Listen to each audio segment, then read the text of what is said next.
उसमें अब साफ नजर आता है कि यूपीए की सरकार के वक्त पेट्रोलियम से संबंधित एक सौदे में और रक्षा से संबंधित एक सौदे में संजय भंडारी सीसी थम्पी के तार जुड़े हुए हैं। पेट्रोलियम और रक्षा सौदे की जांचों में पैसे का ट्रेल न सिर्फ रॉबर्ट वाड्रा तक पहुंचा, बल्कि अब देश जान पाया है कि जीजाजी के साथ साले साहब भी इस फैमिली पैकेज भ्रष्टाचार के में लिप्त हैं।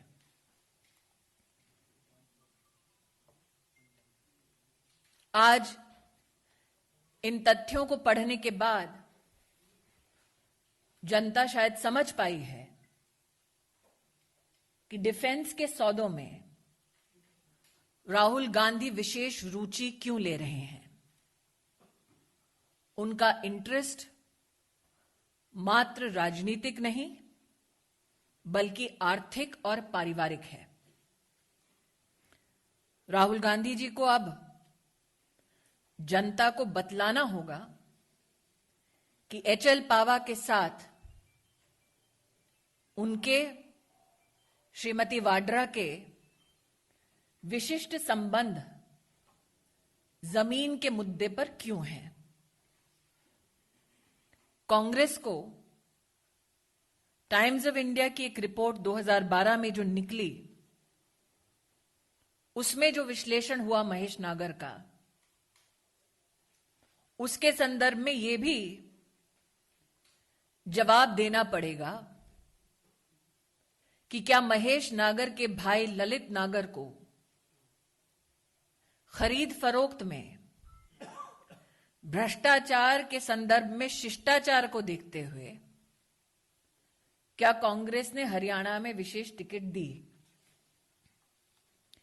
अब तक ये माना जाता था कि संजय भंडारी जो आर्म्स डीलर हैं, उनका संबंध मात्र रॉबर्ट वाड्रा के साथ है, लेकिन अब देश की जानकारी में आया है कि यह संबंध रॉबर्ट वाड्रा के साले साहब राहुल गांधी तक भी पहुंचता है।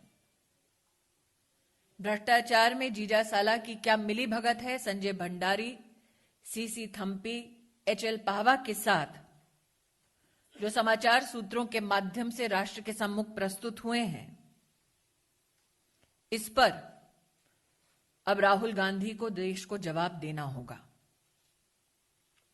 Now in English, it was known in our country that institutionalizing corruption was the very essence and ethos of the Congress party.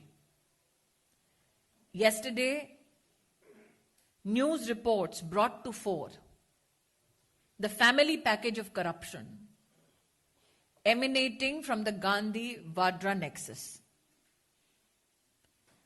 Newspapers, channels, and other mediums of news have brought to the fore a relationship between a gentleman H.L. Pava and Shri Rahul Gandhi.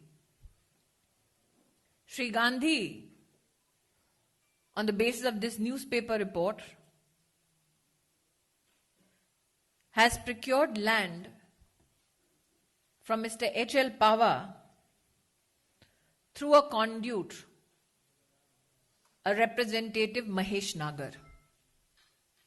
Our friends in the media are aware that Mahesh Nagar also represented Robert Vadra in land purchases under investigation in the states of Haryana and Rajasthan.